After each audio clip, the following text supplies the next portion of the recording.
Writing biography is a strange thing to do. It's a journey into the foreign territory of somebody else's life.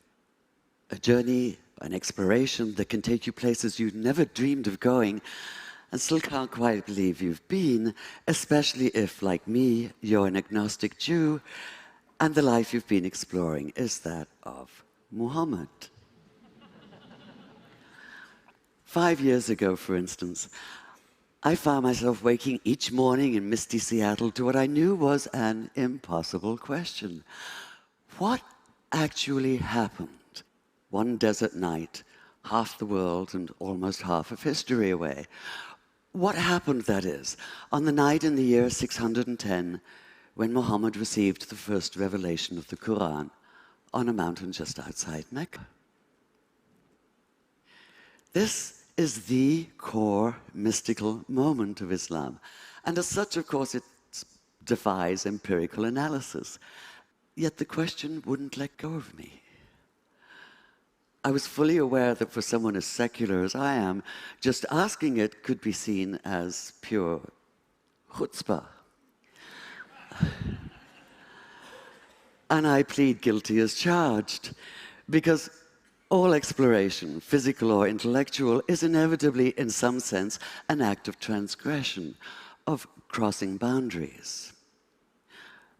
Still, some boundaries are larger than others. So, a human encountering the divine, as Muslims believe Muhammad did? To the rationalist, this is a matter not of fact, but of wishful fiction. And like all of us, I like to think of myself as rational, which might be why when I looked at the earliest accounts we have of that night, what struck me even more than what happened was what did not happen. Muhammad did not come floating off the mountain as though walking on air. He did not run down shouting, "Hallelujah," and "Bless the Lord." He did not radiate light and joy. There were no choirs of angels, no music of the spheres, no elation, no ecstasy, no golden aura surrounding him, no sense of an absolute foreordained role as the messenger of God. That is, he did none of the things that might make it easy to cry foul, to put down the whole story as a pious fable. Quite the contrary. In his own reported words, he was convinced at first that what had happened couldn't have been real. At best, he thought it had to have been a hallucination, a trick of the eye or the ear perhaps, or his own mind working against him. At worst, possession, and he'd been seized by an evil jinn, a spirit out to deceive him, even to crush the life out of him. In fact, he was so sure that he could only be Majnun, possessed by a jinn, that when he found himself still alive, his first impulse was to finish the job himself, to leap off the highest cliff and escape the terror of what he'd experienced by putting an end to all experience. So the man who fled down the mountain that night trembled not with joy, but with a stark, primordial fear.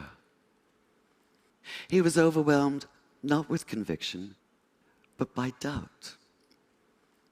And that panicked disorientation, that sundering of everything familiar, that daunting awareness of something beyond human comprehension, can only be called a terrible awe.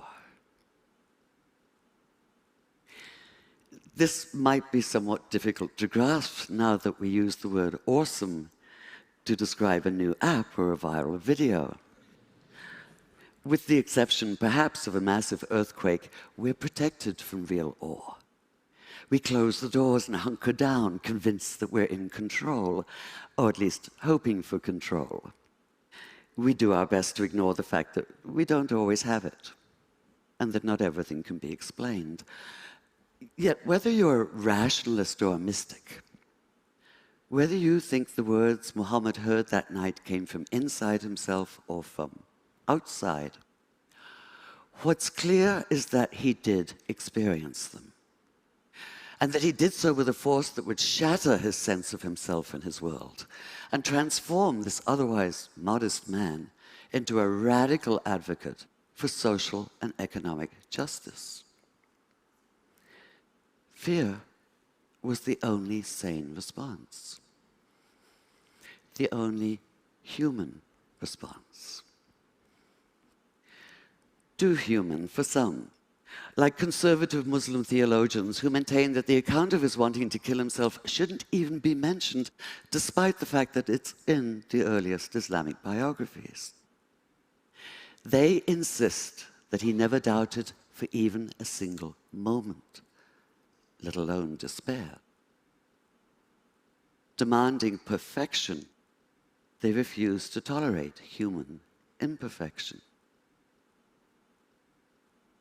Yet what exactly is imperfect about doubt? As I read those early accounts, I realized it was precisely Muhammad's doubt that brought him alive for me, that allowed me to begin to see him in full, to accord him the integrity of reality. And the more I thought about it, the more it made sense that he doubted, because doubt is essential to faith. If this seems a startling idea at first, consider that doubt, as Graham Greene once put it, is the heart of the matter. Abolish all doubt, and what's left is not faith, but absolute, heartless conviction. You're certain that you possess the truth, inevitably offered with an implied uppercase T, and this certainty quickly devolves into dogmatism and righteousness, by which I mean a demonstrative, overweening pride in being so very right. In short, the arrogance of fundamentalism. It has to be one of the multiple ironies of history that a favorite expletive of Muslim fundamentalists is the same one once used by the Christian fundamentalists known as crusaders. Infidel, from the Latin for faithless. Doubly ironic in this case because their absolutism is in fact the opposite of faith. In effect, they are the infidels.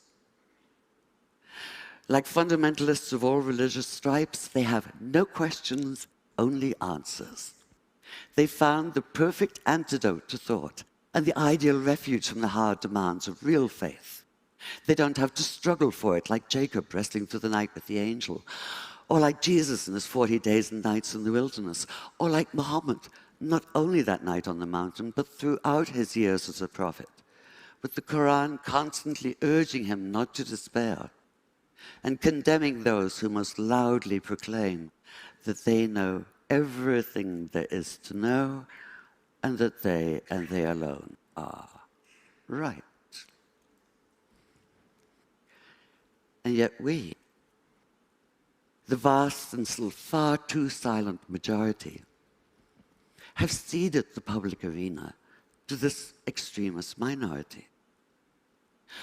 We've allowed Judaism to be claimed by violently messianic West Bank settlers, Christianity by homophobic hypocrites and misogynistic bigots, Islam by suicide bombers. And we've allowed ourselves to be blinded to the fact that no matter whether they claim to be Christians, Jews, or Muslims, militant extremists are none of the above. They're a cult all their own, blood brothers, steeped in other people's blood. This isn't faith. It's fanaticism. And we have to stop confusing the two. We have to recognize that real faith has no easy answers. It's difficult and stubborn. It involves an ongoing struggle, a continual questioning of what we think we know, a wrestling with issues and ideas. It goes hand in hand with doubt, in a never-ending conversation with it, and sometimes in conscious defiance of it. And this conscious defiance is why I, as an agnostic, can still have faith. I have faith, for instance, that peace in the Middle East is possible despite the ever-accumulating mass of evidence to the contrary. I'm not convinced of this. I can hardly say I believe it. I can only have faith in it, commit myself, that is, to the idea of it. And I do this precisely because of the temptation to throw up my hands in resignation and retreat into silence. Because despair is self-fulfilling. If we call something impossible, we act in such a way that we make it so.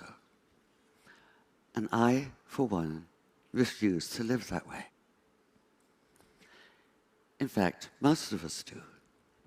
Whether we're atheist or theist or anywhere in between or beyond, for that matter, what drives us is that despite our doubts, and even because of our doubts, we reject the nihilism of despair. We insist on faith in the future and in each other. Call it naive if you like. Call it impossibly idealistic if you must. But one thing for sure, call it human. Could Muhammad have so radically changed his world without such faith? Without the refusal to cede to the arrogance of closed-minded certainty? I think not. After keeping company with him as a writer for the past 5 years, I can't see that he'd be anything but utterly outraged at the militant fundamentalists who claim to speak and act in his name in the Middle East and elsewhere today. He'd be appalled at the repression of half the population because of their gender. He'd be torn apart by the bitter divisiveness of sectarianism. He'd call out terrorism for what it is, not only criminal, but an obscene travesty of everything he believed in and struggled for. He'd say what the Quran says: anyone who takes the life of all humanity. Anyone who saves the life saves the life of all humanity. And he'd commit himself fully to the hard and thorny process of making peace. Thank you.